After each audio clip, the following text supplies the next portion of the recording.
NBA Today, Jokic rewriting history and lighting it up. And even without KD, the Rockets, the Suns, they delivered plenty of ex-teammate drama. We're going to recap all of the Monday madness around the league. And Karl-Anthony Towns and the Knicks, they're surging. The Pistons rewriting their own history. The Raptors turning consistency into some momentum here. We're going to reveal how these beasts of the East made some noise. Plus, a crucial 2 nights of group play. We're going to tell you why tonight's battle in Los Angeles, it means even more for the Lakers. All that and so much more. NBA Today starts right now. And since this is Thanksgiving week, friends, why don't we begin our show with a 3-time MVP feasting? Shanae Ogumke, Danny Green, Brian Windhorst. Let's head out to Memphis because the Joker, Shanae, has gone wild. He was taking shots like this even before they changed the rules. Yeah, and he's rewarded for it. That looks like a layup to him. Beautiful. He's like got the perfect arc for those types of shots. There's always a chance when he shoots it. He was very moved by making this, you can tell. It's like that Mike Breen call. Kawhi Leonard goes crazy. Same with Nikola Jokic there. Jamal Murray off to a good start here. Finds Nikola. He looks like you out there shooting, DG. A little better than me. I think like 46 and 3. Well, you know what was the Most thing bigs here? don't shoot like that. This dime. Don't shade Oh, my God. I thought it was a turnover. Oh, you did, Wendy? Looked like an accident. Unreal. The Memphis Grizzlies bench had no idea what to think when they saw that. You know when you have the opposition looking like this? You know what happens, Malika? Your brain is in a blender in that moment. Like, how? Yeah, that's what we just saw here. Another Very insane excited. pass from Jokic. He has 17 points, 10 rebounds, 16 assists. The Nuggets get the win in this one. And for anyone keeping track, including the playoffs, Nikola Jokic leads all players in total assists all the way back since 2020. The Joker is averaging an NBA best 11.1 assists per game this season. That's on pace to set a career high for a second consecutive year. He's also the leader in total points scored since 2020. He's on pace to set a career high in points per game for a second straight season. He's making just over 2 threes a game on 43% shooting from downtown. And the Nuggets superstar, he also leads all players in rebounds per game and in steals, all since 2020. So yes, he is on pace to be the first player in NBA history to lead all players in points, in rebounds, in assists, in steals, and blocks for a single decade, Brian. I'm running out of ways to say this. Jokic is seemingly getting even better. I can just pay him a compliment by saying, this is an important game. They're missing 2 starters right now. Yep. Christian Brown and Aaron Gordon are out for an extended period. They're playing a road game, and he dominated by taking 9 shots. He took 9 shots in a game that his team scored 125 points on the road. Like, I can't really pay a greater compliment than that. And if you watch this game, he controlled the entire tempo of the game the entire time the Nuggets had the ball. It was another masterpiece. I feel like he's just getting bored out there and figuring out ways he can challenge himself. And each game you can see he's trying to be more efficient. He's like, I missed 2 shots. I'm making sure I don't miss any more. Shooting half-court heaves. But it's unbelievable because last year he didn't have this depth. He's having better players around him. He's able to be more efficient and able to have fun. They're winning. And it's kind of a travesty that he didn't win MVP last year. I'm sure people think he doesn't care. I don't think he was happy about it. But the fact that he played unbelievable last year and didn't win it, I don't say his team is letting him down, but he's making sure that he's MVP this year. Well, none of us have words for what Jokic is doing on the floor, but I do have words for Jamal Murray.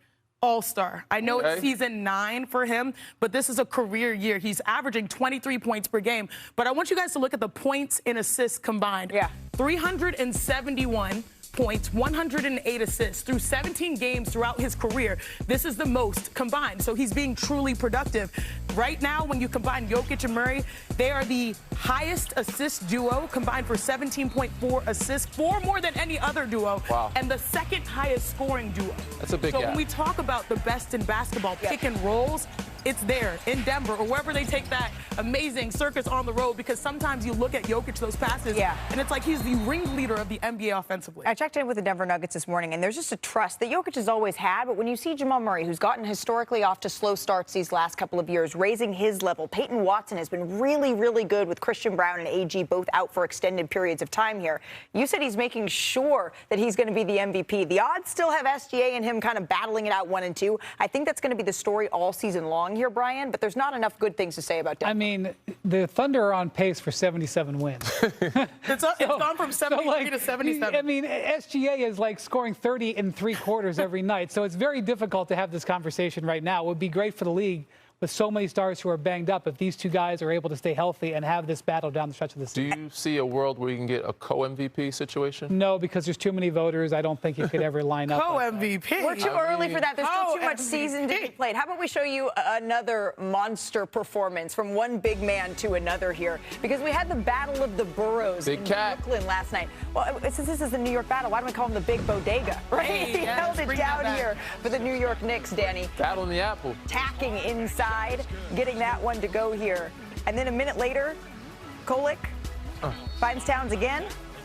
I love to see this. I'm sure Big Perk will be happy to see Karl-Anthony Towns in the post more. You can't hear him, Big Perk, all the way a couple. He said he doesn't want tiptoes. He wants some stomps. That's some grown man basketball is what Perk will be saying. The Nets, Brian, really didn't have an answer for Karl-Anthony Towns continuing to attack here.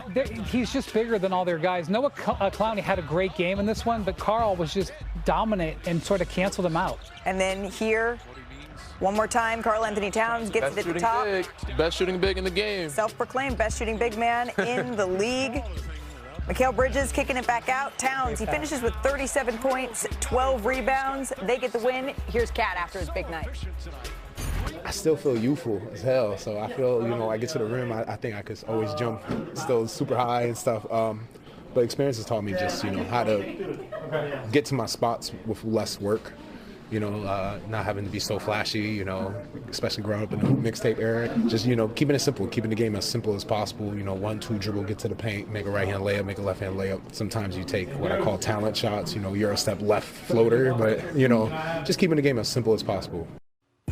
So we mentioned he had 37. That's his second most points in a game this season. He also had 12 rebounds to lead the Knicks here. It was Towns' 8th game with 35 and 10 for the Knicks. That breaks a tie with Bernard King for the 8th most of those games in team history. But Janae, what specifically did you see from him last night that allowed him to be so dominant? You know what I saw? I saw a game plan get destroyed. Because if you dive into this matchup, the Brooklyn Nets, they actually blitz the most in the NBA. 18.3% of the time, that's blitz, that's traps, that's sending 2 at the ball handler, which typically is Jalen Brunson. But when you have a guy that is the self-proclaimed best shooting big man, Cat, he will make you pay. So let's dive into the tape.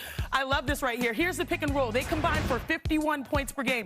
2 people are with Brunson, leaves Cat wide open. But this is the key here. He does not settle. If you close out like this and you're seeing 6'6" versus a 7-footer, he will attack the basket. He doesn't settle for these tough mid-range shots. Instead, each time he tries to get at least 2 feet in the paint. Now we got options again.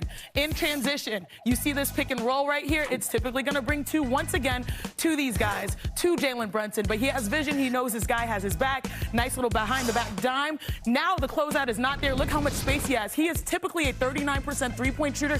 This year, career low 34. It doesn't matter. You got to guard him regardless. So, yeah, game plans, don't trap those 2. Well, then let Big Bodega to do what? Eat. That was it's a trap for them, yes. Coming up here on NBA Today. Hey, Detroit basketball. Detroit basketball. Got her voice back. Sound a little different. She does have her voice back. Jamie Bickerstaff is stopping by, joining us next.